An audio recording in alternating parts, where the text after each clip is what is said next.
Assalomu alaykum, hurmatli azizlar. Disirkulyatorni ensefalopatiya yoki bosh miya qon aylanish, ya'ni qon tomiri yetishmovchiligini konservativ davosini ko'rib chiqamiz. Surunkali bosh miya qon aylanish yetishmovchiligida kun tartib ish jarayoni, birinchi o'rinda o'sha bemorni ish jarayoni qanday kechadi va dam olish jarayoni katta ahamiyatga ega bo'ladi. Keyin uning psixoemotsional zo'riqishni yengillashtirish kerak bo'ladi. Zo'riqqan holatda ishlamaslik kerak.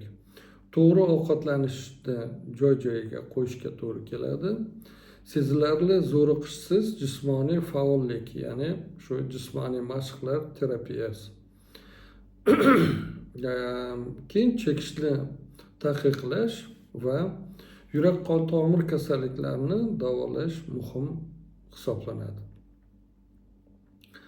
Past dozada birinchi o'rinda mana sedativ, angioprotektorlar va antitrombotik vositalardan foydalanish tavsiya etiladi.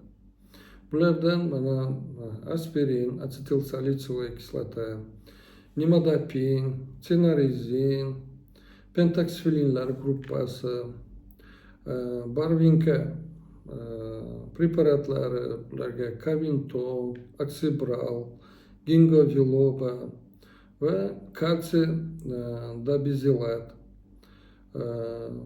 Keyin vazodilatatorlar berishimiz zarur bo'ladi.